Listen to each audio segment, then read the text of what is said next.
자, 오늘 우리들이 함께 나눌 말씀은 2011년 들어서 계속해서 나누고 있는 좋은 그리스도인 되기. 오늘은 기도 잘하는 사람이 좋은 그리스도인이다. 이런 말씀을 나누려고 합니다. 초등학교 아이가 집에 돌아와서 엄마에게 묻습니다. 엄마는 미술가가 좋아요? 음악가가 좋아요? 엄마가 대답합니다. 둘 다 좋지. 정말요? 그럼. 그랬더니 얘가 가방에서 성적표를 꺼내서 보여줍니다. 미술가, 음악가. 제가 오늘 기도를 생각하면서 그런 마음이 들었어요. 우리들이 기도하는 것, 이 커뮤니케이션, 여기 정말 영 다르게 갈 수도 있겠구나.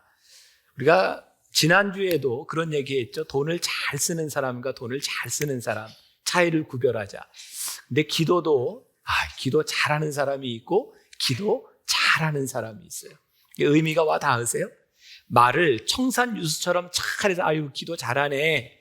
하지만 어떤 삶의 능력이 없는 사람, 그런가 하면 정말 기도를 잘하는 사람.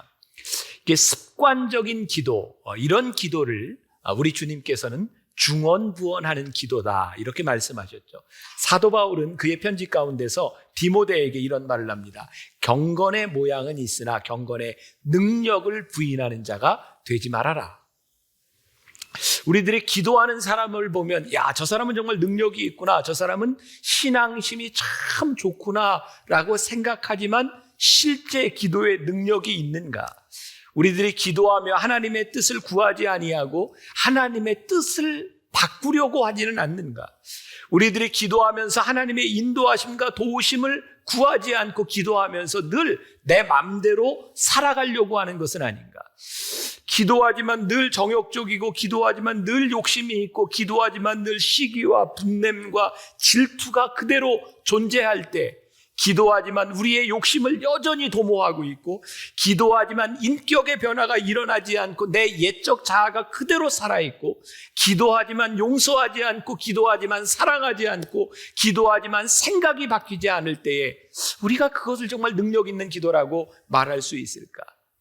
유명한 시인 마리아 라이넘 윌케는 이런 기도를 했습니다. 내 눈을 감겨주십시오. 그래야 당신을 볼 수 있습니다. 내 귀를 막아주십시오. 그래야 당신의 음성을 들을 수 있습니다. 기도를 잘한다고 하는 것은 어느 날 내 육신의 눈이 감겨지고 주변의 소리가 들리지 않아 하나님이 보이고 하나님의 음성이 들릴 때에 우리는 정말 기도를 잘하는 사람이 될 수 있을 것 같아요. 우리 기도를 이야기하면서 우리들이 인격적인 기도와 비인격적인 기도로 나눌 수 있을 것 같습니다. 여러분들은 지금 하나님과 인격적인 만남의 기도가 이루어지고 있는가? 후안 카를로스 오르티즈 목사님이 쓴 주님과 동행하십니까? 라고 하는 책에 이런 글이 나옵니다. 한 번은 이 목사님이 영국에 있는 링컨 교회를 방문해서 예배를 드리게 되었습니다. 저는 가보지 않아서 모르지만 그 책에 보니까 그 교회의 길이가 210m 정도 되는 굉장히 고풍스러운 그런 교회였답니다. 교회에 들어갔더니 전자올겐, 그 파이프 올겐이 있고 또 성가대가 가운을 입고 이렇게 예배드리는 모습을 보면서 목사님이 이렇게 생각했대요. 이 웅장한 예배당에서 이 멋진 의식 가운데서 나도 멋진 기도를 해야 되겠다. 그래서 이렇게 기도했답니다. 가장 높은 곳에 좌정에 계신 우리 아버지시여, 오늘 아침 우리는 주의 존전에 모였습니다. 그때 주님께서 말씀하시더래요. 닥쳐라. 우리는 하루 종일 대화를 나누고 여기까지 왔는데 갑자기 높은 곳에 좌정에 계시다니. 그 책을 보면서 제가 이렇게 생각하게 되었던 것이, 정말 하나님이 제일 싫어하는 기도가 있다면 그런 의식적인 기도가 아니겠는가? 우리들이 정말 멋진 기도를 하면서 우리들은 비인격적인 기도를 하고 있지 않은가? 하나님은 정말 멀리 계시고 나는 이곳에서 하나님을 바라보며 기도하지만 실제적인 우리들의 삶의 교제가 일어나고 있지 않는 것. 제가 오늘 여러분들 주보에 소개해드린 예전에 나온 책이 있습니다. 하나님을 경험하는 삶. 혹시 안 읽어본 분들은 참 좋은 책입니다. 그 책에 이런 말이 나오고 있어요. 잘 들어보세요. 생각해 보세요. 기도는 당신이 일방적으로 하나님께 아뢰기만 하는 것 이상입니다.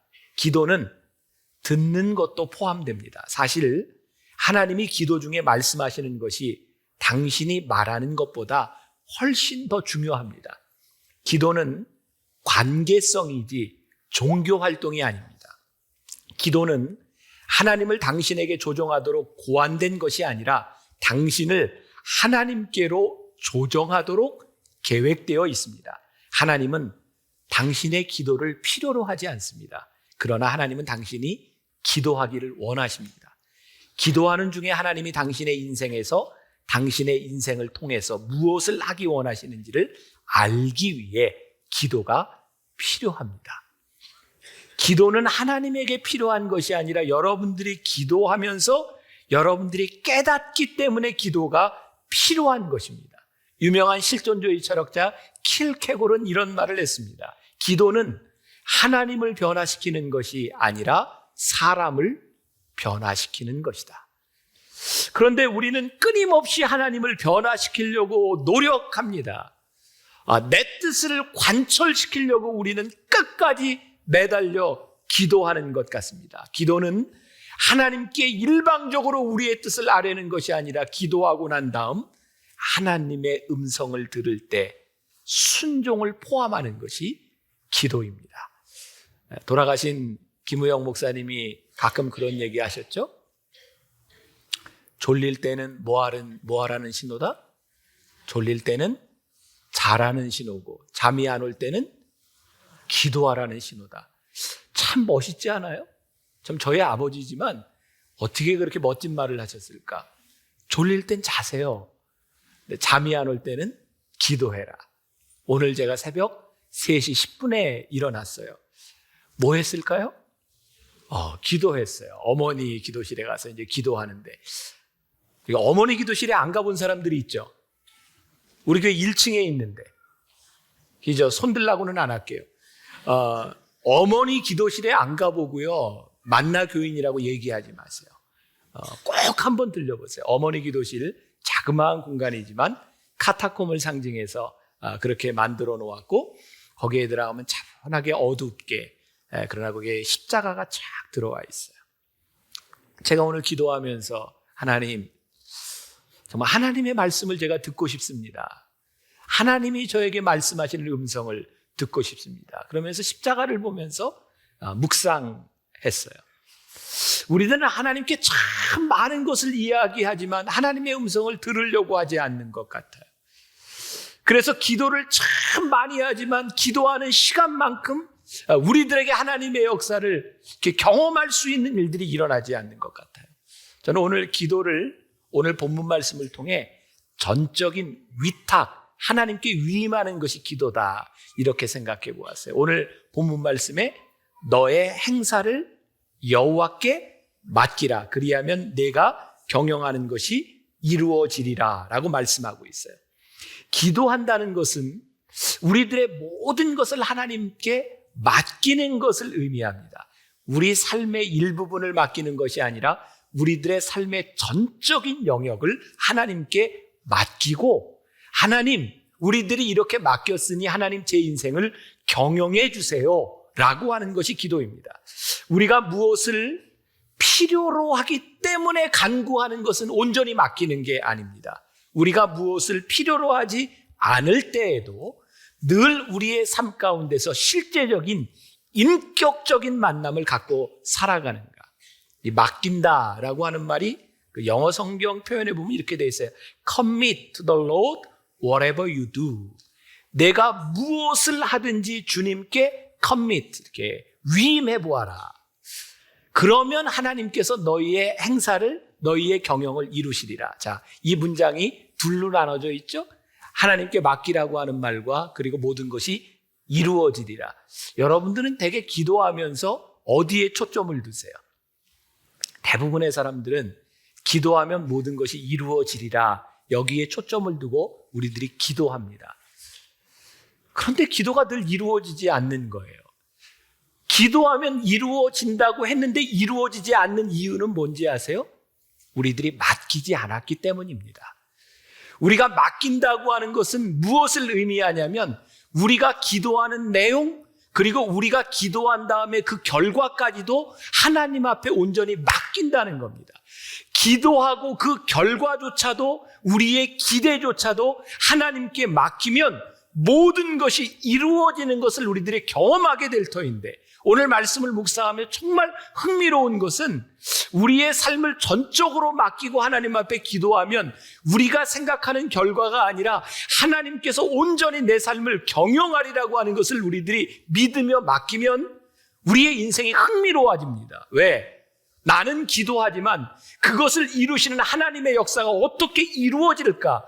그래서 계속 기도하다 보면 계속 새로운 기대와 소망들이 생겨집니다. 이것이 전적으로 우리들이 하나님 앞에 우리의 인생을 맡기며 하는 기도이죠. 우리가 정말 이해하기 힘든 말씀 중에 하나가 데살로니가전서 5장 17절에 쉬지 말고 기도해라, 이런 말이거든요. 어떻게 쉬지 않고 기도할 수 있습니까?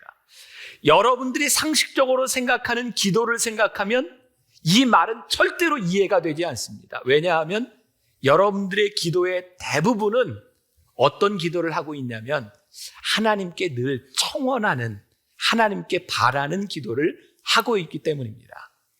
자, 청원하는 기도를 되게 합니다. 그런데 가만히 생각해 보면 우리의 삶에서 하나님 앞에 우리들이 부탁해야 되는 기도보다 다른 기도가 사실은 더 많아요. 예를 들면 우리들이 대적하는 기도나 방어하는 기도들이 필요합니다. 이번 그 BTD 46기를 지나면서 어떤 분이 저에게 그런 간증을 하셨어요. 하나님께서 기도하는 중에 이렇게 확신을 주시고 하나님께서 이제 이 아토피를 고쳐주셨어요. 저는 그분을 못 알아봤어요. 어쩌면 그렇게 나을 수가 있는가. 근데 그분이 아토피가 나았을 때에 몸이 나았는데 자꾸 사단이 옆에서 너 그거 아니야, 너 그거 아니야 라고 이야기를 하대요. 그 이분이 계속해서 대적하는 기도를 했대요. 아니야, 이거는 나았어.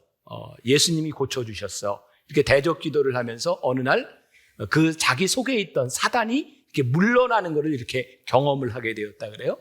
제가 요즘 성경 공부를 하고 있는데 우리 장로님 중에 한 분이 그런 고백을 했어요.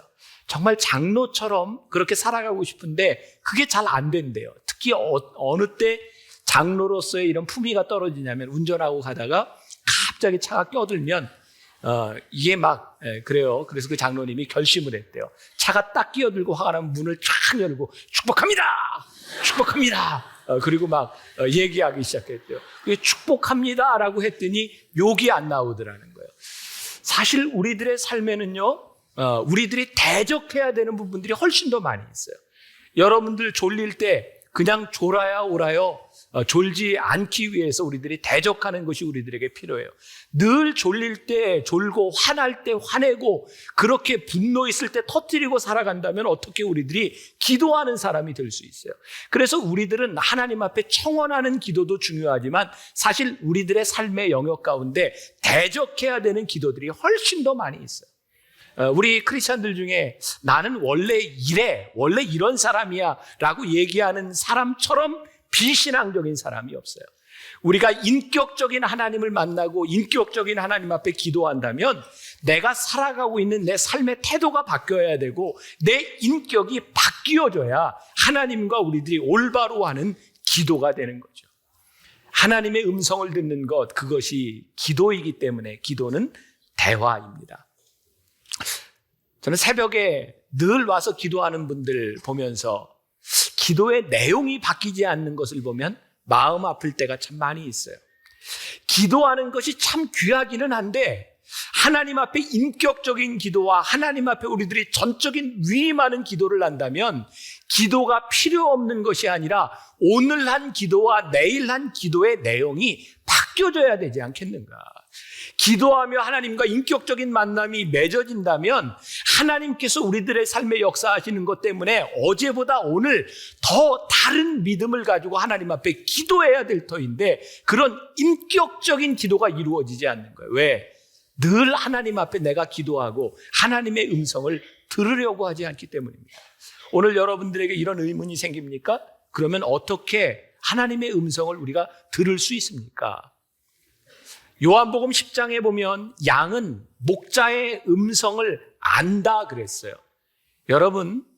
여러분들이 하나님을 믿으며 예수님을 우리들의 삶의 목자로 삼을 때 우리들이 목자의 음성을 아는 건 당연한 일이라고 말을 합니다. 그러나 양이 처음부터 목자의 음성을 알지 못합니다.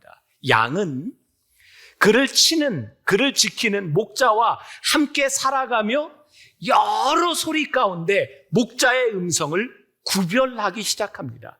처음부터 목자의 음성을 아니라는 거예요. 사무엘상 3장에 보면 사무엘이 어린 시절 성전에 머물러 있습니다. 어느 날 잠을 자고 있는데 사무엘아, 사무엘아 부르는 소리가 들렸죠. 사무엘이 엘리 제사장에 가서 저를 부르셨습니까? 아니, 내가 너를 부르지 않았다. 또 가서 자는데 사무엘아, 사무엘아 소리가 들려요. 저를 부르셨나요? 아니. 그때 엘리 제사장이 이렇게 합니다. 하나님이 너를 부르셨나 보다. 다시 너를 부르는 소리가 들리거든. 제가 여기 있습니다. 종이 여기 있습니다. 하나님의 음성을 듣겠습니다. 라고 말을 해라. 근데 그 시대에 이 성경은 기록하기를 하나님의 음성이 희귀했던 시기다 라고 말을 합니다. 하나님의 음성이 있지만 하나님의 음성이 희귀하여 사무엘이 들어본 적이 없었기 때문에 하나님이 부르실 때 그가 구별하지 못했습니다. 여러분, 우리의 신앙의 근본적인 문제가 뭔지 아십니까? 하나님의 음성이 없는 것이 아니고 하나님이 우리와 함께 하시지 않는 것이 아니고 우리의 삶 가운데서 역사하시는 하나님의 음성을 우리들이 구별하지 못하고 듣지 못하고 살아가기 때문에 하나님의 역사가 우리 가운데 일어나지 않는 겁니다. 아니, 어쩌면 예수를 믿으면서 예배를 드리면서 여러분들이 오늘 이 자리에서 하나님의 음성 듣기를 거부하는 것 같아요. 왜? 하나님의 음성을 들으면 그 음성이 내 삶의 걸림돌처럼 느껴집니다. 하나님의 음성이 내 안에 들려지면 그 말씀이 내 속에서 역사하시는 것이 너무 불편합니다. 하나님의 음성이 없는 것이 아니라 내가 들으려고 하지 않는 것. 그런데 하나님의 음성이 우리들에게 들려지고 그것이 구별되기 시작하면 그것이 우리들의 삶의 걸림돌이 아니라 하나님의 말씀이 우리들의 삶의 디딤돌이 되는 역사가 일어나고 그것을 경험할 때 기도에 대한 소망들이 우리들에게 생기고 기대가 생기는 거죠. 여러분, 예수원의 대천덕 신부님 돌아가셨지만 기억하시는지 모르겠어요. 예수원 대천덕 신부님의 아들 그 토레이 목사님을 제가 얼마 전에 만났는데 그 대천덕 신부님이 그러셨대요. 그분은 늘 하나님의 음성을 이렇게 들으려고 노력을 많이 했는데 그분이 했던 방법 중에 하나가 늘 아침이 되면 하나님께 들은 음성을 이렇게 늘 적고 그 다음날 이건 하나님의 음성이었구나, 0표. 이건 하나님의 음성이 아니었네, X표. 그것을 매일 반복했답니다. 그러다 보니까 0표가 늘어가기 시작했다는 거예요. 여러분들을 통해 하나님이 말씀하시는 하나님의 음성을 끊임없이 들으려고 생각하고 지금은 내가 구별이 되지 않지만 프랙티스 해야 합니다. 이것이 내 삶의 하나님의 음성이구나. 하나님이 나를 인도하시는 것이구나. 우리들이 이것을 노력하고 우리들이 연습하지 않으면 우리는 끝까지 하나님의 음성을 구별하지 못합니다. 여러분들이 좋은 그리스도인이 되기를 원한다면 내가 일방적으로 하나님 앞에 기도하는 것으로 끝나는 것이 아니라 기도하고 그 다음 우리들에게 주시는 하나님의 마음과 하나님의 음성을 들으려고 노력해야 기도를 잘하는 그리스도인이 될 수 있어요.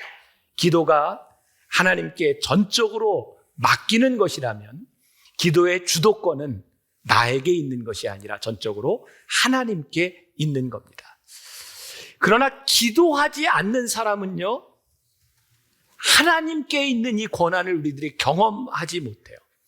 기도하면 할수록 내가 하나님께 이것을 위임했을 때에 하나님께서 역사하시는 것을 우리들이 고백하게 되고 그 고백의 간증이 점점 많아지기 시작하면서 우리는 계속해서 하나님 앞에 우리들의 삶을 위임하게 되는 거죠.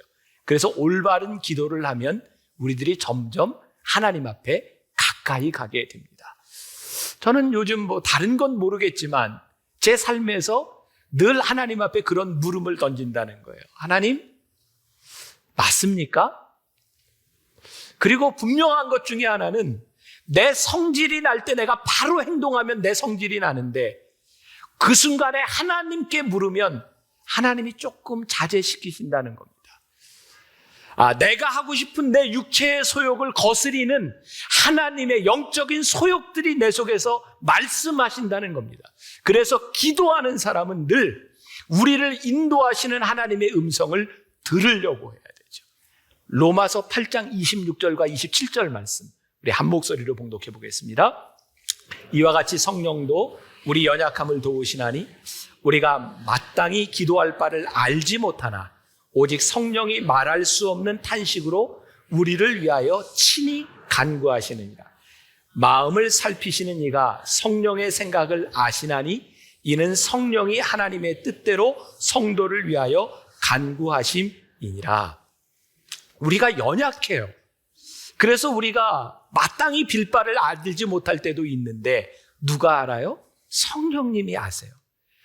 우리가 기도할 때 성령님과 함께 기도하는가 아니면 우리의 생각을 끊임없이 반복해서 되뇌이는가 중언부언하고 있는가 이 구분이 우리들에게 분명히 있어야 합니다. 우리의 육신의 생각으로는 아니 되지만 성령님의 인도하심을 구할 때 성령님이 무엇을 아냐면 하나님의 생각을 아세요. 그래서 성령님이 우리와 동행하실 때 우리들이 하는 기도가 하나님 앞에 올바른 기도가 될 수 있어요. 여러분들에게 책을 하나 소개하려고 합니다. 이번 주에 제가 읽은 책인데 제목이 끝까지 사랑하라. 토니 캠플러라고 하는 사람이 쓴 책입니다. 이 책에 나오는 이야기를 조금 소개할게요. 내가 교편을 잡고 있던 대학의 한 청년은 같은 학교 여학생과 데이트를 하려고 노력했다. 정작 그 여학생은 그에게 특별한 관심이 있는 것 같지 않았다. 그는 내 사무실에 찾아와서 저 여학생의 마음을 돌이키려면 어떻게 해야 되는지 상담을 요청했다. 그리고 기도하면 되지 않습니까? 라고 말했다.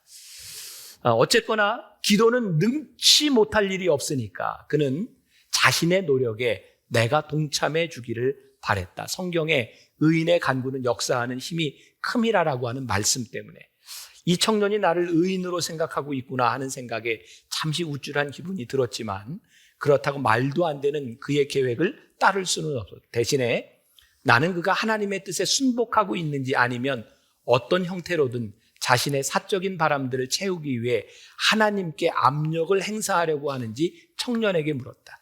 이 청년은 딱 맞는 공식에 따라 기도하기만 하면 하나님께서 자신의 목적에 따라 움직이고 자기를 위해 다른 사람들을 조정할 수 있다고 생각했다. 나는 오히려 그 반대임을 그에게 납득시키느라 진땀을 뺐다. 근래 들어 하나님을 자기 마음대로 조정하려는 매우 흥미로운 시도들을 종종 본다. 이른바 부자로 만들어주는 11조다. 어떤 사람은 벌고 싶은 금액의 10분의 1을 하나님의 일에 드리라고 설교한다. 자신이 갖고 싶은 만큼의 금액, 곧 원하는 수입에 해당하는 11조를 드리면 장차 하나님께서 헌금한 액수의 10배를 주신다는 논지다. 이 말에 일부 사람들은 희망에 차서 통장에 들어있는 돈을 몽땅 찾아다가 하나님께서 10배로 갚아주실 것이라고 약속한 목사에게 갖다 바친다. 잘못된 헌금에 대한 인식은 하나님을 돈 갚아야 할 빚쟁이로 내몬다. 우리는 기도하면서 하나님을 계속 압력합니다. 하나님이 우리들에게 빚진 것처럼 하나님 이것을 안 들어주면 안 됩니다. 근데 하나님은 우리들이 인격적인 만남 가운데서 우리의 요구를 들어주시는 분이 아니라 내가 원하는 것을 얻어내는 것이 기도가 아니라 하나님이 원하시는 것이 무엇인지를 우리들이 깨달아 우리들이 반응하고 순종하기를 원하신다는 사실입니다. 그런데 모든 사람들이 쉽게 이 기도의 단계로 올라가는 것은 아닙니다. 오늘 일부 예배 때 세례식을 거행했습니다. 앞자리에 세례받은 사람들이 이렇게 앉아있는데 제가 그랬어요. 여러분, 지금 열심히 기도하세요. 왜냐하면 지금 기도하는 건 하나님이 그냥 다 들어주십니다. 그러니까 지금 요때 기도하시는 게 좋습니다. 여기 있는 예배드리는 분들 중에 예수 믿은 지 1, 2년 안팎 정도 된 사람들은 지금 원하는 걸 다 구하세요. 하나님이 거의 다 들어주세요. 왜 제가 경험을 해보니까요. 예수를 처음 믿는 사람들은요. 정말 물불 안 가리고 그냥 원하는 거 기도하는데 정말 간증이 많아요. 어쩌면 하나님이 저런 기도도 들어주셨을까 싶을 정도로 그냥 간증이 많아요. 근데요.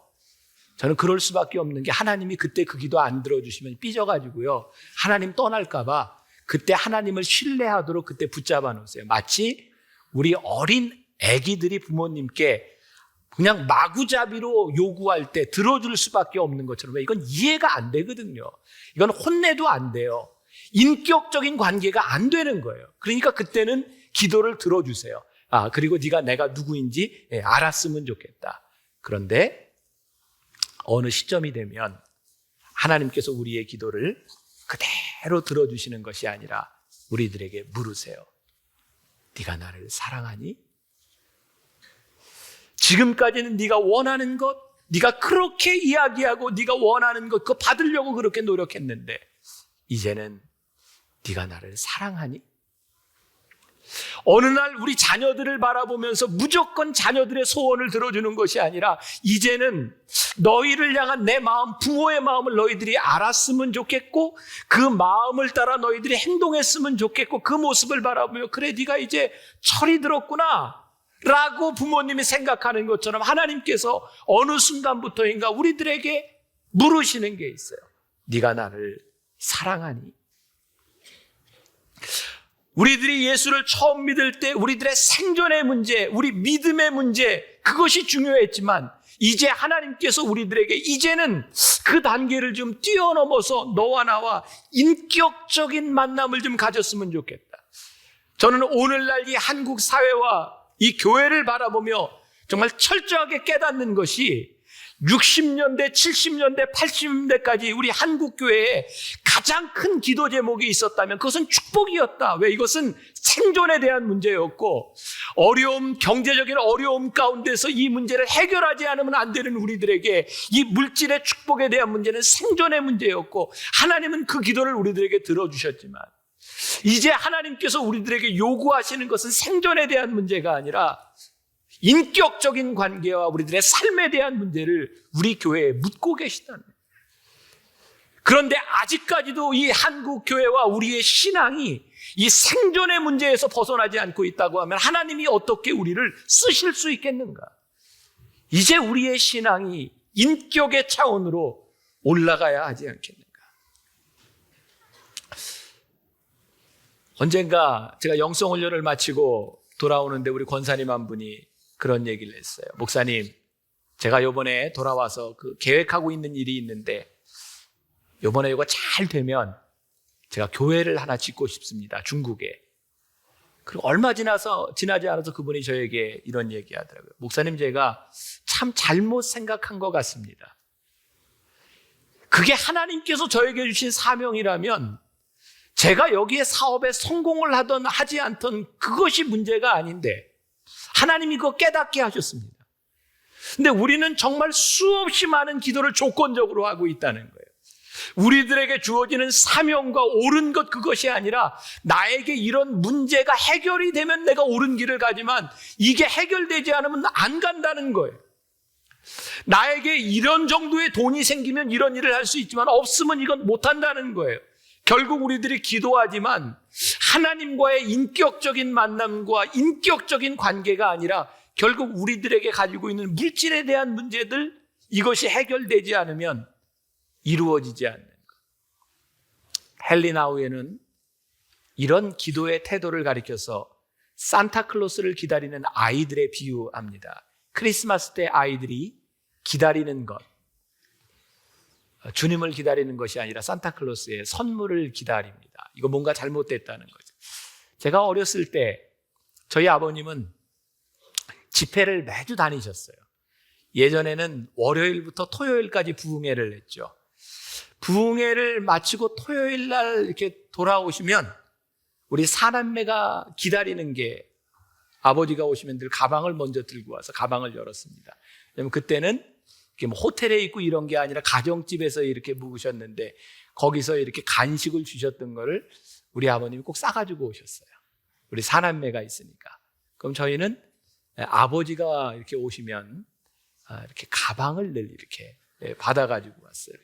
근데 똑같은 일이 제 삶에도 일어나더라고요. 제가 이렇게 해외 나갔다 오거나 그러면 우리 애들이 타고 와서 제 가방부터 받아요.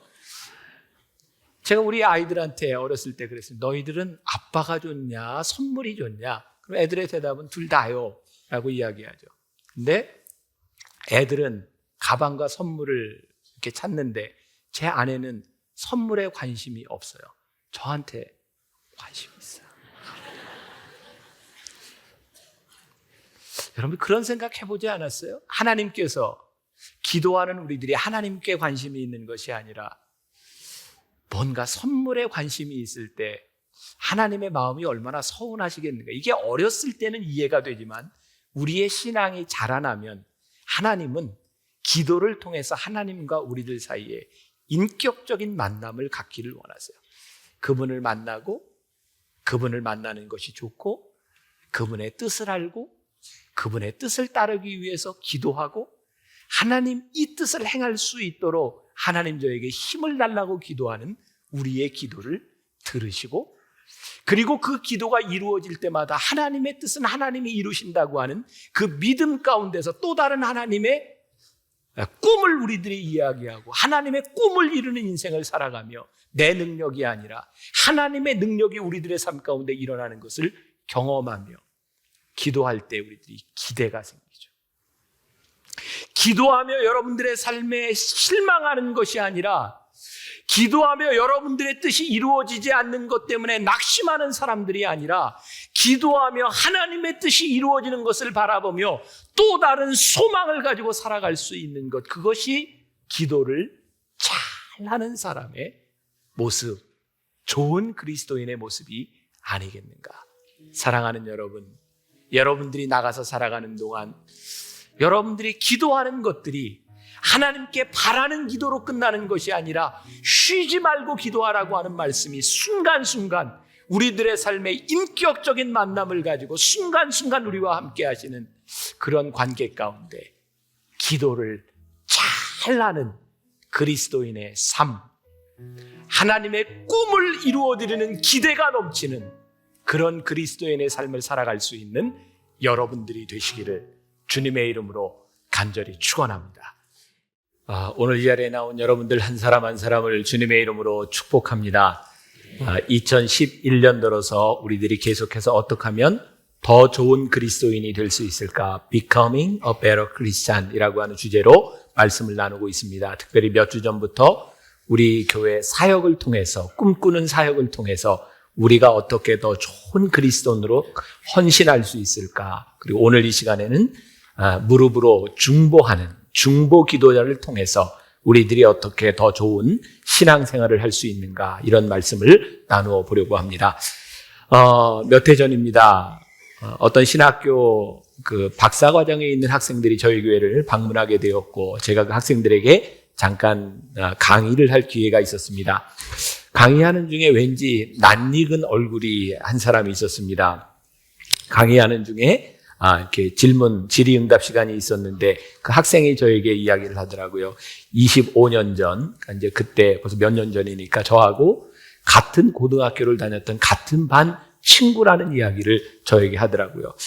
왠지 그 옛날 사람을 만나면 긴장이 되죠. 내 모든 과거를 다 알고 있는 듯한 그런 느낌 때문에. 근데 저에게 이런 질문을 했어요. 김병삼 목사님은 이 만나교회를 목회하기 위해서 얼마나 기도하십니까? 그 질문을 듣는데 가슴이 이렇게 덜컥 내려앉더라고요. 내가 과연 이 목회를 하기 위해서 하나님께 얼마나 기도하고 있는가. 잠깐 사이에 제 머릿속에는 여러 가지 생각들이 교차해 갔는데 어떻게 고민할까 고민하고 있는데 그때 제 머릿속에 많은 교인들의 모습이 떠올랐습니다. 만나교회는, 내 목회는 나의 기도로 되어지는 것이 아니라 많은 기도하는 사람의 중보기도, 무릎 꿇는 많은 사람들을 통해서 이 목회가, 이 교회가 이렇게 되어가고 있구나. 제가 이렇게 대답을 했습니다. 아무리 생각해도 저는 기도를 많이 하는 사람이 아닙니다. 그럼에도 불구하고 저에게는 많은 기도의 동역자들이 있습니다. 그리고 나서 2004년도에 저희 교회에서는 중보기도 사역에 대한 말씀을 나누고 시리즈로 말씀을 전하고 난 다음에 중보기도 사역자들을 모집하게 되었고, 지금 이 시간에도 이 뒤에 있는 아론과 훌 두 방에서는 계속해서 예배가 끝날 때까지 기도가 지속되고 있고, 또 지난 변화산을 시작하기 전부터 변화산을 끝나고 나서까지 계속해서 기도 24365 운동이 계속해서 벌어지고 있어요. 제가 언젠가도 여러분들에게 그런 고백을 했죠. 제가 이 설교하러 이 자리에 올라오는 것이 저에게 얼마나 부담스러운 일인가. 그러나 어느 순간부터 우리 기도대원들 때문에 저에게 부담이 사라지기 시작했어요. 그죠? 제가 설교를 잘하고 못하고, 정말 제가 설교를 흔히 이야기하는 죽을 썼다, 그런 거는 설교자만이 더 잘 알거든요.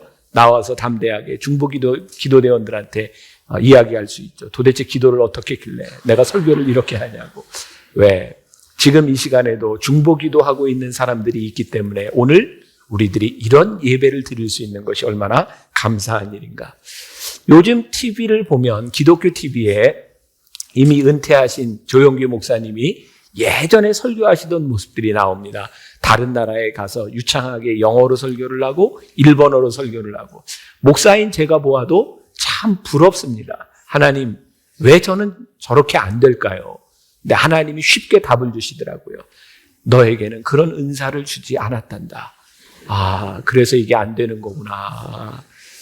여러분 가만히 생각해 보세요. 우리들이 신앙생활을 하면서도 우리는 그런 생각을 많이 하죠. 나는 왜 저 사람처럼 저런 은사를 갖지 못했을까? 어쩌면 여기 눈에 보이는 성가대를 보면서 여러분들 가운데는 나도 성가대에 한번 서봤으면 좋겠다. 그런데 성가대에서 안 받아줘요. 왜 그럴까요? 성가대 할 만큼 은사를 안 주시고 듣는 은사를 여러분들에게 주셨을지도 몰라요. 우리는 늘 이렇게 누구와 비교하면서 나는 부족하다 이렇게 생각할 때가 많이 있죠. 제가 지난 주간에 프랑크푸르트에서 유학생들을 위한 유럽 코스타일을 다녀왔습니다. 그때 제가 설교를 듣는 중에 그 미국의 초대교회 담임하는 그 목사님이 이런 얘기를 하더라고요. 미국의 친누나가 같은 교회를 이렇게 다니고 있었는데 참 신앙생활 열심히 하는 그 누나가 어느 날 갑자기 머리를 싸매고 누웠대요. 가서 사정을 들어보니까 정말 자랑스러운 아들이 스탠퍼드 대학에 지원을 했는데 떨어진 거예요. 세상에, 목사님 누나가요, 아들 떨어졌다고 교회도 안 나오고 그냥 들어 누운 겁니다. 목사님이 신방을 갔는데도 듣지를 않더래요. 그런데 어느 날 훌훌 다 털고 교회를 나왔대요. 그래서 어떻게 된 거냐고 물어보니까 같은 교회에 있는 그 아들보다 공부 잘하는 애가 스탠포드 대학에 떨어졌다는 거예요. 그래서 그 이야기를 듣고 힘을 얻어서 교회에 나왔노라고. 가만히 여러분들 보세요. 근데 그게 다른 사람의 모습이 아니라 우리의 모습이란 말이죠. 하나님께서는 우리와 인격적인 만남을 갖기를 원하시고 우리들의 삶의 문제의 본질을 보기를 원하시는데, 우리는 늘 우리 주변에 일어나는 일들 때문에, 그 주변에 일어나는 일들 때문에 기뻐하고 슬퍼하고 하는 그런 모습. 오늘 우리가 읽은 본문 말씀이 뭡니까? 어떤 그 큰 집에는 그릇이 여러 개 있다는 거예요. 금그릇도 있고 은그릇도 있고 질그릇도 있고. 어떻게 보면 저 사람은 나보다 좋은 은사를 가지고 있는 것 같고 나는 좀 못한 것 같고, 근데 하나님께서는 우리들에게 말씀하세요. 그것이 금그릇이든지 은그릇이든지 그것이 중요한 것이 아니라, 중요한 것은 그 속에 무엇을 담느냐가 중요한 것이지 눈에 보이는 조건, 그것이 중요한 것이 아니다. 오늘 제가 여러분들에게 그런 말씀을 드리고 싶어요. 우리들 안에 숨겨져 있는 우리들의 은사, 나는 못한다고 생각하고 나는 부족하다고 생각했지만 우리들에게 주신 중보기도의 은사는 무엇이겠는가? 고린도전서 12장 4절부터 7절까지 말씀 우리 같이 한번 봉독해 보겠습니다. 은사는 여러 가지나 성령은 같고 직분은 여러 가지나 주는 같으며 또 사역은 여러 가지나 모든 것을 모든 사람 가운데서 이루시는 하나님은 같으니 각 사람에게 성령의 나타내심은 유익하게 하려 하십니다. 여기에서 제일 중요한 단어 하나를 뽑으라면 저는 유익이라고 하는 말을 꼽을 수 있을 것 같아요. 우리들에게 하나님께서 은사를 주신 이유, 아니 우리들이 아직 알지 못하는 그 무엇을 주신 이유가 있다면 유익하게 하려고 우리들에게 주셨다. 우리들에게 무엇을 주셨는지 모르지만 그것이 금그릇이든지 은그릇이든지 나무그릇이든지 질그릇이든지 하나님 손 안에서 그것들이 유익하게 쓰임받기를 우리 하나님이 원하신다는 사실이에요. 수년 전 제가 청년 대학생들을 위한 그 연합 집회에 갔을 때 그 주제가 정말 마음에 들었었어요. 숨은 다윗을 찾아라. 숨은 다윗을 찾아라. 사무엘상 16장에 보면 하나님께서 사무엘을 통해서 다윗에게 기름을 붓는 장면이 나옵니다. 사무엘을 다윗의 아버지였던 이새에게 보냅니다. 이새에게는 8 아들이 있었어요. 근데 첫 번째 아들이 들어옵니다. 이야, 보기에도 준수해요. 사무엘이 보기에도 그 아버지가 보기에도 이 정도 되면 왕이 될 것 같아요. 근데 하나님이 아니라고 말씀하세요. 둘째 아들 들어왔는데 그 아들도 괜찮은데 아니라고 말씀하세요. 그 아들들이 쭉 지나갑니다. 하나님께서 말씀하세요. 사무엘상 16장 7절에서 내가 보는 것은 사람과 같지 아니하니 사람은 외모를 보거니와 나 여호와는 중심을 보시느니라. 우리들이 볼 때에는 그 사람이 정말 많은 은사를 가지고 있고 크게 쓰임받을 것 같은데 하나님은 그 사람이 가지고 있는 은사 그것을 보시는 것이 아니라 그 안에 무엇이 있느냐 그 속사람을 보신다는 거예요. 그리고 정말 놀라운 일을 제가 말씀을 묵상하다가 발견하게 되었어요. 사무엘상 16장 13절의 말씀인데요. 같이 한번 볼까요? 사무엘이 기름 뿔병을 가져다가 그의 형제 중에서 그에게 부었더니 그날 이후로 다윗이 여호와의 영에게 크게 감동되니라. 사무엘이 떠나서 라마로 가니라. 여기 보세요. 어떻게 돼 있어요? 하나님께서 사무엘의 중심을 보셨고 다윗의 중심을 보셨고 사무엘을 통하여 기름을 붓게 하셨는데 그 이후에 다윗이 여호와의 신에 크게 감동되었다. 다윗이 왕될 제목이었다가 아니에요. 다윗의 중심을 보시고 하나님께서 기름을 부으시니까 그게 왕이 될 만한 제목이 되었다라는 거예요. 하나님께서 오늘 여러분들에게 쏟아 부으시려고 하는 하나님의 영은요, 여러분들이 그만한 제목이 되기 때문이 아니라 여러분들의 속사람을 보시고 하나님이 여러분들을 쓰시기를 원하시는데 단 하나의 조건이 있다면 하나님께서 우리들 속의 중심, 우리들이 얼마나 깨끗한가, 우리들이 무엇을 담을 수 있는가를 하나님께서 보고 계시다는 거예요. 자, 기억하세요. 지금 여러분들이 어떤 존재인가, 내가 지금 무엇을 가졌는가, 그것이 문제가 아니라 지금 내가 하나님 앞에 얼마나 깨끗한가, 그것을 보시면서 하나님이 우리들에게 쏟아부으신다는 거예요. 겉모양이 중요하지 않다. 옛날 우리나라 초대교회에 들어왔던 선교사들에게 가장 곤혹스럽고 가장 이렇게 이해하기 힘들었던 물건이 하나 있어요. 뭔지 아세요? 요강입니다. 요강. 방 안에 늘 놓여져 있는 요강이 이렇게 노수로 이렇게 만들어져 있는 것도 있고, 그리고 뿐만 아니라 이 백자? 청자처럼 만들어진 이 요강을 보면서 저게 무엇에 쓰는 건지 참 궁금해서 그걸 또 이상하게 잘 쓴 선교사도 있다 그러죠. 요강을 보면서 이해가 되시죠 지금? 참 생긴 거. 근데 중요한 건 뭐예요? 그게 무엇으로 쓰여지는 용도냐 이 말이에요. 사람들은 세상에서 저 사람이 누구냐, 저 사람의 직업이 뭐고 저 사람이 가진 게 뭐냐 이런 것을 바라볼 때 하나님은 말씀하세요. 아니, 내 속사람을 내가 본다는 거예요. 그 속사람을 보고 내가 너를 쓸지 쓰지 않을지를 우리 하나님이 결정하신다는 거예요. 중요한 것은 깨끗한 그릇이 되면, 그러므로 누구든지 이런 것에서 자기를 깨끗하게 하면 귀히 쓰는 그릇이 되어 거룩하고 주인의 쓰심에 합당하여 모든 선한 일에 준비함이 되리라. 자기를 깨끗하게 하다라고 하는 말이 영어 성경에 if you stay away from sin 이라고 되어 있어요. 내가 죄로부터 이렇게 멀리 떨어져 있으면, 여러분들 속에 있는 하나님의 은사를 가장 잘 사용하실 수 있는 하나님께 최고의 조건이 무엇이냐면 여러분들이 죄에서부터 멀어지는 거예요. 어떤 그릇이냐가 중요한 것이 아니라 오늘 여러분들에게 깨끗한 사람이 되어라 라고 말씀합니다. 또 영어 성경 표현을 보니까 이 집에서 가장 잘 쓰임받는 그게 the very best in the house. 이 집에서 제일 소중한 최고의 그릇으로 쓰임받을 수 있는 것은 깨끗합니다. 오늘 여기에 있는 여러분들 중에 한 사람도 하나님의 가능성에서 배제되어 있는 사람이 아무도 없어요. 여러분들 누가 보기에는 금그릇이고 은그릇이고 나무그릇이고 질그릇인지 모르지만 제일 중요한 것은 이 가운데 깨끗하게 하나님 앞에 죄로부터 물러서서 나와 있는 그 누군가를 우리 하나님이 찾으시고 사용하기를 원하신다는 사실이에요. 제가 여러분들에게 영화를 하나 또 소개해 드리려고 합니다. 저 목사는 웬 목사가 맨날 영화 얘기만 하는가. 이번에 제가 독일 프랑크푸르트에서 오는 동안 영화를 하나 봤어요. 혹시 우리나라에 개봉이 된지 모르겠어요. 컨빅션이라고 하는 영화인데요. 그 영화에 보니까 한 여인이 자기 오빠를 구하기 위해서 노력하는 장면이 나와요. 자기가 분명히 아는 목사는 살인을 저지를 그 사람이 아닌데 그 다른 사람들의 모함에 의해서 어떤 여인을 칼로 30몇 번 찔러 죽인 흉악범이 되어가지고 갇히게 됩니다. 아무리 결백을 주장해도 들어주는 사람이 없고 완전히 이제 그 죄를 뒤집어 쓰고 그 경찰 형무소에 들어가서 18년을 거기서 복역하게 돼요. 이 여인이 자기 오빠를 구할 수 있는 방법이 없는 거예요. 그래서 결심을 합니다.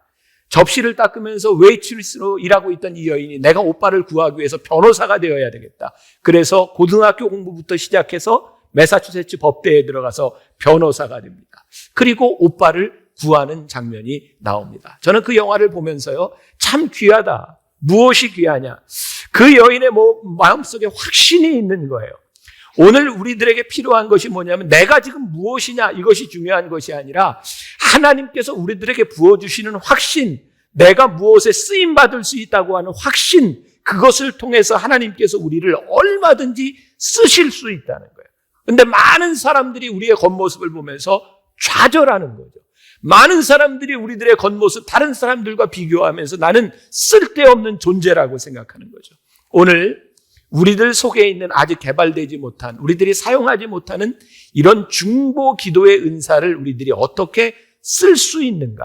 먼저 중요한 것은 우리들의 내적인 죄의 문제가 해결되어야 한다는 사실이에요.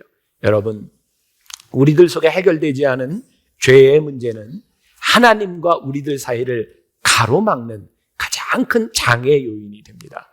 여러분들이 오늘 기도하지만 여러분들의 기도가 하나님 앞에 상달되지 아니하는 것은, 여러분들의 기도가 역사가 일어나지 않는 것은 우리들 가운데 가지고 있는 죄의 문제들이 해결되어 있지 않기 때문이에요. 이사야 59장 1절부터 2절까지의 말씀 같이 봉독해 보겠습니다. 여호와의 손이 짧아 구원하지 못하심도 아니요 귀가 둔하여 듣지 못하심도 아니라 오직 너희 죄악이 너희와 너희 하나님 사이를 갈라놓았고 너희 죄가 그의 얼굴을 가리어서 너희에게서 듣지 않으시게 함이니라. 이게 무슨 말이에요? 너희의 죄악이 너희와 하나님 사이를 갈라놓았다. 하나님께서는 순결한 자의 기도를 들으시기를 원하세요. 죄는 우리의 기도가 하나님께로 올라가지 못하도록 가로막는 가장 큰 장애물이에요. 그래서 우리들이 어떻게 순결한 삶, 거룩한 삶, 우리들의 그릇 가운데 하나님의 것을 담을 수 있도록 죄의 문제를 해결해야 우리의 죄가, 우리의 중보기도가 하나님 앞에 상달될 수 있는 거예요. 오늘 우리들이 이 예배를 마치고 잠깐 기도할 때 하나님 앞에 분명하게 여러분들의 죄가 고백되는 시간이 되어야 합니다. 제가 이번에 프랑크푸르트에서 우리 유학생들을 위해 말씀을 전할 때 하나님께서 종종 저에게 그런 마음을 주세요. 제가 준비해간 설교보다 여기에 필요한 말씀이 무엇인가? 말씀을 전하기 전에 정말 많은 학생들, 1000여 명의 학생들이 유럽에서 모였는데 그 학생들의 마음속에 정말 갈급한 마음들을 가지고 모였는데 하나님께서 저에게 주시는 마음이 저 아이들에게 필요한 말씀이 무엇인가? 저 아이들을 저렇게 답답하게 가로막고 있는 것이 무엇인가? 그래서 제가 준비한 말씀보다 이 아이들에게 전해야 되겠다고 하는 말씀을 전하며 참 많이 같이 울었어요.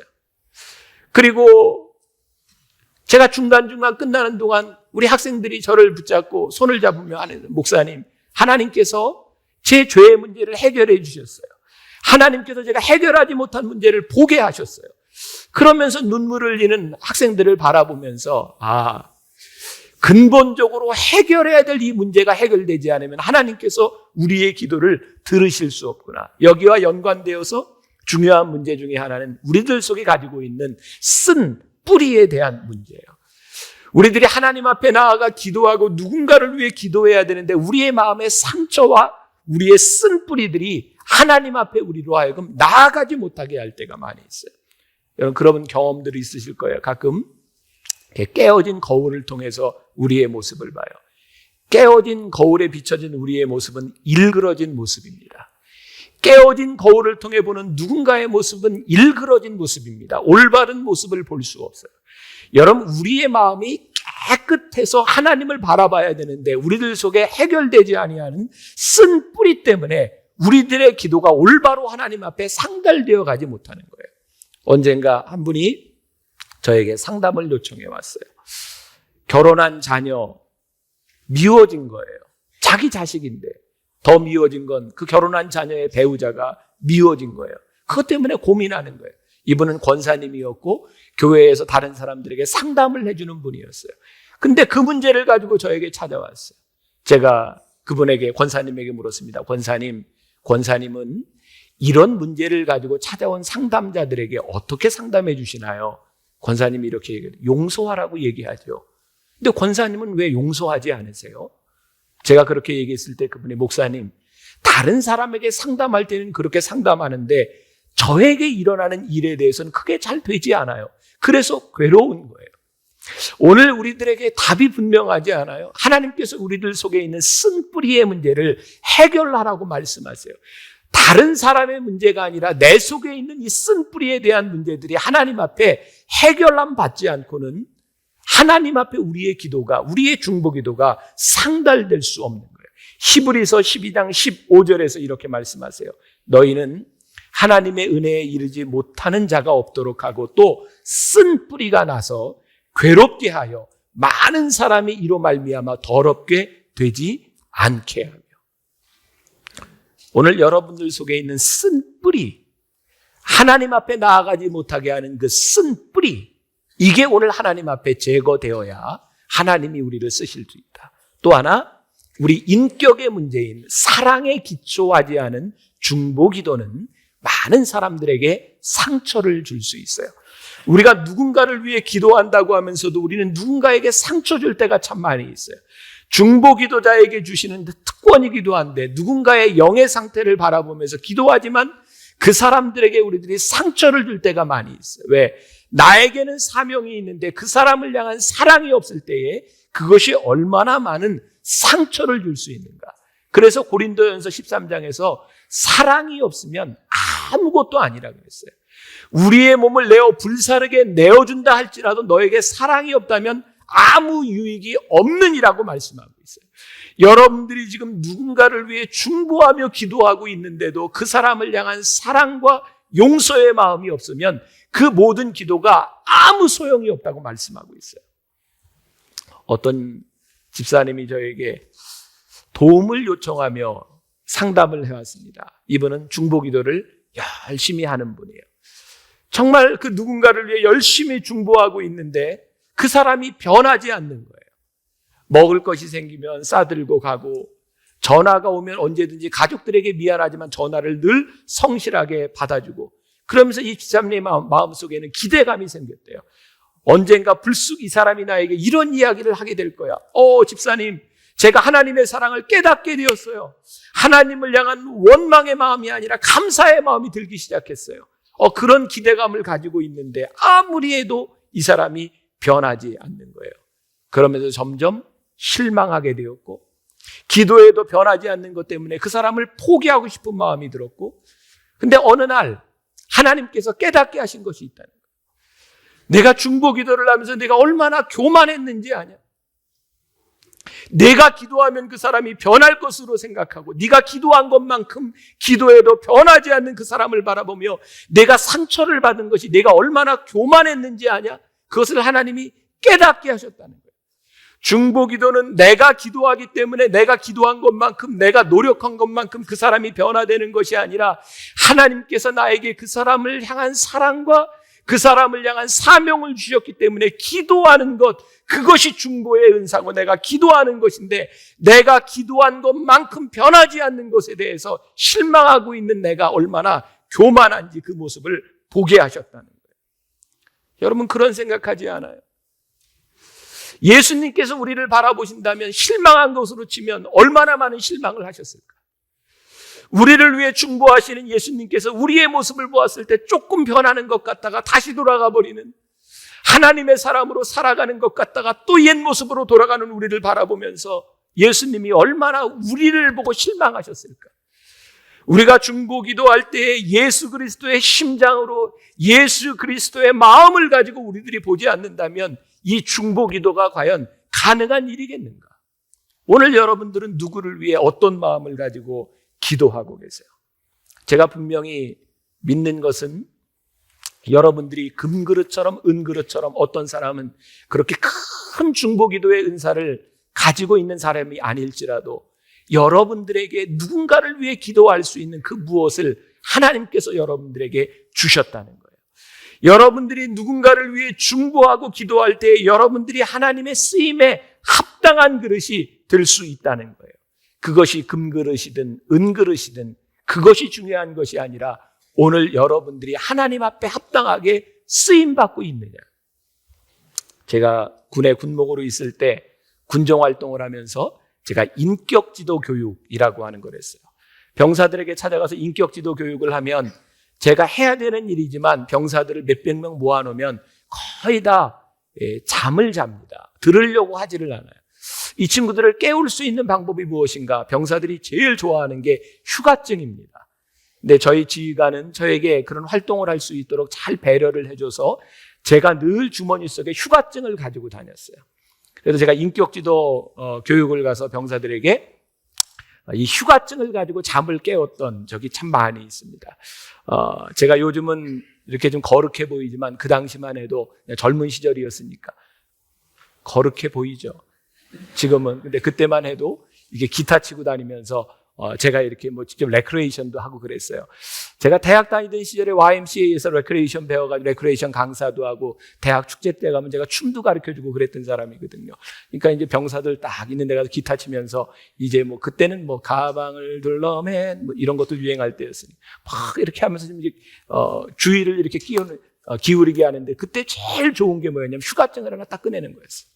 제가 그날도 기억이 나요. 휴가증을 하나 딱 꺼내들면서 여러분 중에 지금 제일 작은 돈 가지고 있는 사람이 있으면 빨리 나오세요. 휴가증 줍니다. 그랬더니 이 병사들이 10원짜리 들고 이제 빨리 나가야 받으니까 10원짜리 있는 친구들이 10원짜리 들고 후다다다닥 나오는 거예요. 근데 뒤에서 한 병사가 유유자적하게 딱 5원짜리를 들고 딱 나오고 있었어요.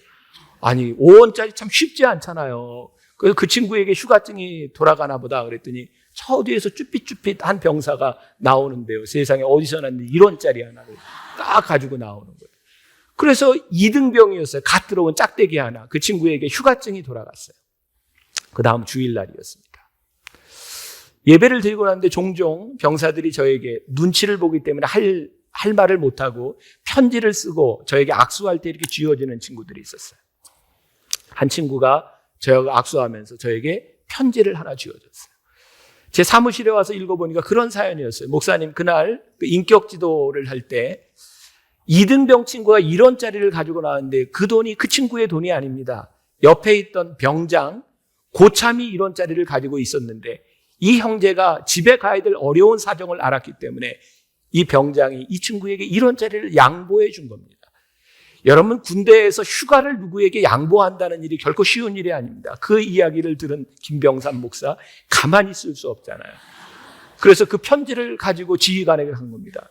이런 미담 사례가 있습니다. 그랬더니 지휘관이 그런 일이 있었냐고, 그 친구 불러다 휴가 보내라고.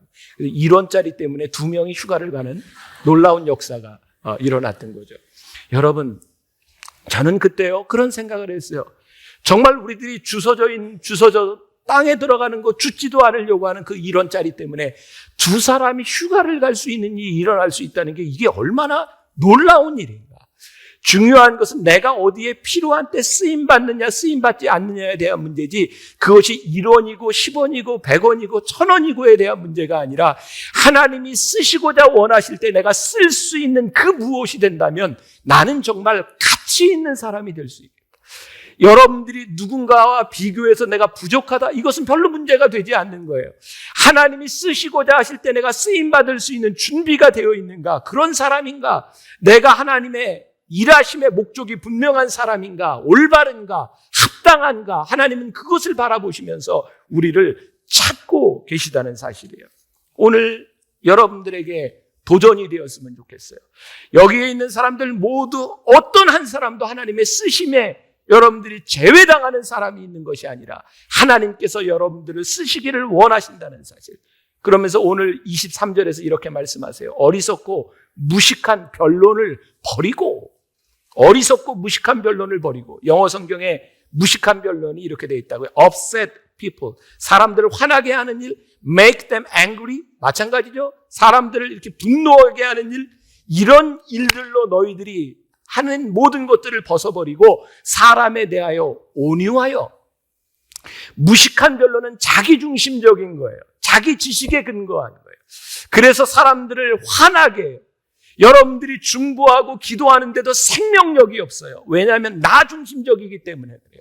중보는요, 우리들의 은사는요, 하나님 앞에 그 누군가를 위하여 아름답게 쓰임받을 수 있을 때 하나님께서 그 놀랍게 우리들을 사용하신다는 거예요. 중보한다라고 하는 것은 우리들이 중보자로서의 삶을 살아가는 거예요. Becoming a better Christian. 하나님께서는 여러분들의 기도를 들으시는데, 누군가가 여러분들이 기도하는 모습을 보는데, 더 중요한 것은 하나님께서는 여러분들이 기도하는 대로 살기를 원하시고, 그 누군가는 여러분들이 기도하는 대로 살아가는 모습을 보기를 원하신다는 사실이에요.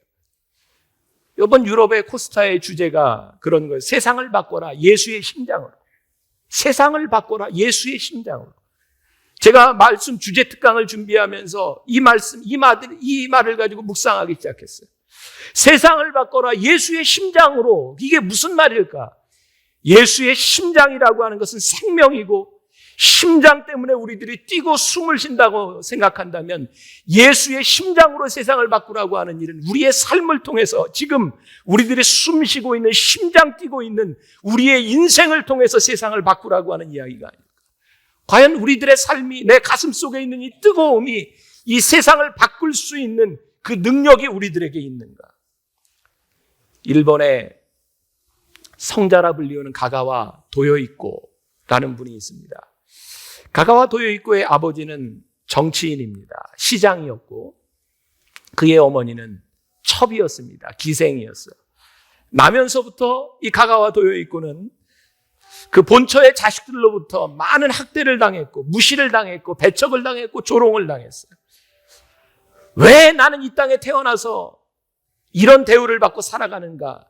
그는 고통과 분노로 견딜 수 없었어요. 어느 날 저주스러운 자기의 인생을 비관하면서 동네 어귀에 한없이 앉아서 시름에 잠겨 있을 때, 당시 일본의 구세군 전도단들이 지나가면서 이야기하기 시작했습니다. 하나님은 당신을 사랑하십니다. 하나님이 이 땅 위에 있는 모두를 사랑하십니다. 그 말을 듣게 되었을 때 왠지 가가와 도요이코에게 다가오는 말이 있었어요. 아니, 내 부모도 내 형제도 나를 사랑하지 않는데 하나님이 나를 사랑한다고요? 그래서 구세군 전도단에게 가서 물었답니다. 정말로 하나님이 나를 사랑하십니까? 정말로 하나님이 나를 사랑하십니까? 그들이 대답했습니다. 그럼요. 하나님은 당신을 사랑하시죠. 그리고 그들이 가가와 도요이코를 축복해 주었어요. 그때부터 가가와 도요이코는 하나님의 사람이 됩니다. 그래, 하나님이 나를 사랑하시는구나. 그의 내적인 상처가 치유되었습니다. 그런데 그에게 병이 찾아왔어요. 당시에 폐병은 죽는 병이었습니다. 피를 토하고 죽어가는 그를 아무도 돌봐주지 않았어요. 그때 누군가 이야기합니다. 저 동경에서 목회를 하고 있는 나가노라고 하는 목사님이 있는데 그분을 한번 찾아가 보십시오.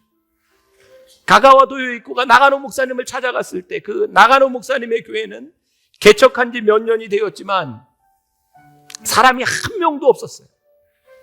몇 년 만에 처음으로 교회를 찾아온 사람이 가가와 도요이코였습니다. 나가노 목사님이 너무 좋아서 설교를 마치고 점심을 차려줬습니다. 그런데 그 점심상 앞에서 가가와 도요이코 목사님은 피를 토했어요. 나가노 목사님이 하나님께 그렇게 기도했답니다. 하나님, 몇 년 만에 저에게 처음으로 보내준 사람을, 이렇게 죽어가는 환자를 저에게 보내주셨습니까? 근데 하나님께서 나가노 목사님의 마음속에 그런 음성을 주셨대. 내가 그를 품어주어라. 내가 그를 품어주어라. 토에는 피를 씻어내고 다시 밥상을 차려놓고 나가노 목사님이 가가와 도요 있고 그 신학생을 품어주었을 때 죽으려고 하던 그의 인생이 변화되었고, 그가 나음을 받았고, 일본의 성자로 2차 세계대전 무렵에 수많은 사람들이 중국에서 죽어갈 수밖에 없는 그 상황에서 가가와 도요 있고 한 사람을 통해서 수없이 많은 사람들이 살아나는 역사를 하나님이 이루게 하셨어요. 내가 보기에는 정말 보잘것없는 일 같은데, 내가 품어준 그 한 사람으로 인하여 하나님이 얼마나 놀라운 일을 행하실 수 있는가. 여러분들 헬렌 켈러를 아실 겁니다. 그 위대한 인물이 어떻게 해서 만들어지게 됐는지 아세요? 미국 보스턴의 어떤 병원에 지하병동에 한 소녀가 격리되어 수용되어 있었습니다. 너무나 심한 정신질환 때문에 괴성을 지르고 누구도 그 아이에게 다가갈 수 없을 때 그 소녀를 불쌍하게 여기는 은퇴한 간호사 한 사람이 그 어린아이에게 애정을 쏟기 시작했어요.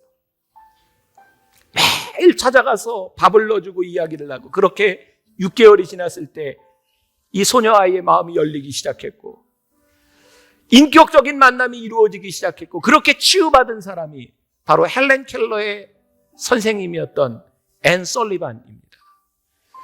앤 설리반을 그렇게 변화시킨 그 할머니의 이름이 무엇인지 아무도 알지 못해요. 그러나 그 사람 때문에 앤 설리반이 있었고, 설리반 때문에 헬렌 켈러가 존재합니다. 나가노 목사님, 일본 기독교 역사상 그렇게 위대한 사람이 아닙니다. 그러나 그 한 사람이 죽어가는 가가와 도요이코 목사님 한 사람을 품었을 때에 일본의 역사를 바꿔놓을 만한 놀라운 일들이 그분을 통해 일어났던 것을 보게 됩니다. 사랑하는 여러분, 중보 기도가 무엇입니까? 지금 우리의 눈에 보이지 않아도 우리의 기도를 통해서 하나님께서 이루실 일에 대한 기대가 있고, 하나님께서 행하실 일에 대한 그 기대감 때문에 우리들이 기도하며 하나님 앞에 내가 질그릇인지 모르지만, 나무 그릇인지 모르지만 하나님, 저의 기도가 하나님 앞에 쓰임받기를 소원합니다. 그 기도를 통하여 일어나는 놀라운 일들, 그게 우리를 조금 더 나은 크리스찬으로, 하나님의 사람으로 만들어가는 것이 아니겠습니까? 여기에 비행기를 많이 붙여놨어요. 여기에는 많은 기도 제목들이 있습니다. 우리가 변화산 기도회가 끝나는 날 기도의 제목을 접어서 여러분들이 다 던져줬어요. 이 기도 제목을 가지고 우리 중보 기도 대원들이 기도했어요. 여러분들 눈에 보이지 아니하지만 정말 작은 일 같지만 지금 어떤 일을 하나님께서 행하실지 우리는 모르는 그 일들을 기대하고, 또 여러분들 가운데 함께 누군가를 기도하는 사람들이 많아지기 시작할 때에 우리 교회가 얼마나 놀랍게 달라질 수 있을까. 로마서 8장 33절부터 34절까지 말씀에, 누가 능히 하나님의 택하신 자들을 고발하리요, 의롭다 하신 이는 하나님이시니 누가 정죄하리요, 죽으실 뿐 아니라 다시 살아나신 이는 그리스도 예수시니 그는 하나님 우편에 계신 자여 우리를 위하여 간구하시는 자니라. 우리들이 기도하고 간구할 때 하나님께서 하나님 우편에 서서 우리를 위해 간구하세요. 변화산 셋째 날이었던 것 같아요. 기도 제목들이 많이 올라왔는데 그날 저녁에 환자들을 위한 아픈 사람들 기도 제목들이 많이 올라왔어요. 제가 계획했던 일은 아니었는데, 특히 시험관 시술을 하면서 아기를 갖기 위한 그런 몇 커플들 기도의 제목들이 올랐는데 하나님께 저에게 그런 마음 주시더라고요. 환자들을 위해서, 그들을 위해서 기도해라. 제가 여러분들에게 변화산을 시작하면서 제가 그런 고백했죠. 제가 몇 달 동안 잠을 자지 못하고 힘들었던, 놀라운 일은 그날 기도회가 딱 끝나는 날부터 제가 약을 먹지 않고 잠을 자게 되었어요. 하나님께서는 그 기도를 통해서 저를 고쳐주셨어요. 그런데 제가 두려웠어요. 하나님 고쳐주셨는데 그 병이 또 찾아오면 어떡합니까? 제가 이렇게 선포하고 그 병이 찾아오면 제가 뭐라고 또 얘기합니까? 하나님이 어제 저에게 답을 주셨어요. 또 찾아오면 또 고쳐주면 되잖아. 뭐가 두렵냐는 거예요. 우리들이 두려움에 선포하지 못하는 거예요. 하나님께서 역사하심에 대하여 우리들의 두려움이 하나님 앞에 가로막고 있는 거예요. 사랑하는 여러분, 여러분들이 기도하는 그 일을 통해서 하나님께서 이루실 일을 기대하고 제 마음 가운데 그날 시험관 시술을 하면서 기도하며 제목을 놓았던 그 사람들에게 하나님 태의 문을 여시고 생명을 주십시오 기도했는데 하나님 기도를 들어주셨으리라. 그리고 그 자리에서 기도하던 많은 사람들의 기도를 하나님이 들어주셨을 텐데 우리들에게 필요한 것은 우리를 버리지 아니하시고 우리를 위해 간구하시는 하나님 앞에 우리들이 선포하며 우리를 사랑하시는 하나님 앞에 우리들이 선포하며 기도하는 거예요. 여러분들이 누군가를 위해 기도하는 것이 얼마나 위대한 일이고 여러분들이 누군가의 기도를 받는 것이 얼마나 위대한 일인지 여러분들 아십니까? 저는 만나교회 목사로 목회자로 살아가는 동안 끝까지 여러분들의 기도를 좀 먹고 살아야 되겠습니다. 여기 제가 오다 보니까 저기 어제 제가 병원에 갔던 우리 의사 선생님이 저기 앉아 있네. 제가 프랑크푸르트에서 떠나기 전날 아니 세상에 요로결석만 생기면 되지 또 왜 이석? 일어나면 갑자기 어지러워가지고요. 내가 이 상태로 설교를 할 수 있을까 없을까. 그래서 바로 이비인후과 전화를 했더니 오라 그래서 공항에서 바로 병원에 갔어요. 봤더니 아무튼 모르긴 하지만 이렇게 뭐 어지러운데 설교를 할 수 있을 거라고 염려하지 말라고 이렇게 약을 줘서 제가 약을 먹고 왔는데 나 2부 설교 못했어. 1부 설교하고 2부 설교 때는 영상으로 틀어주고 지금 1시간 반 누워있다가 다시 나왔거든요. 제가 왜 여러분들에게 이런 얘기하는가? 어느 날 갑자기 저에게 감사하게 다가온 일이에요. 맨날 조그만 그 병 안고 살아가는 거 그거 참 감사한 줄 알아라. 그래서 맨날 기도 부탁할 수밖에 없고 기도를 먹고 살아갈 수밖에 없도록 만들어야 돼요. 왜 내 몸은 그렇게 돌이 많이 생기는지 저도 아주 못 살겠어. 근데 그래서 또 여러분들의 기도가 필요하고 기도를 먹고 또 여기 설 수 있는 게 하나님의 은혜지. 제가 건강해서 제가 뭐든지 할 수 있어서 여기 서 있는 것이 은혜가 아니라 누군가의 기도 때문에 설 수 있는 게 은혜고 오늘 여러분들이 누군가를 위해 기도하며 누군가를 세워줄 수 있는 것이 하나님의 은혜고 그러면서 우리는 점점 좋은 그리스도인으로 바뀌어가는 것. 그게 우리의 모습이 아니겠는가. 사랑하는 여러분, 오늘 이 시간 여러분들을 위해 기도하고 계시는 그 주님을 기억하면서 누군가 널 위해 기도하네. 이 찬양을 부르며 봉헌할 때 봉헌 끝나고 나면 이 시간은 여러분들이 누군가를 위해서 기도하고 여러분들을 위해 기도하고 계시는 주님을 기억하면서 우리 중보기도의 능력을 믿으며 우리들이 나아갈 수 있는 이 시간이 되기를 주님의 이름으로 간절히 소원합니다.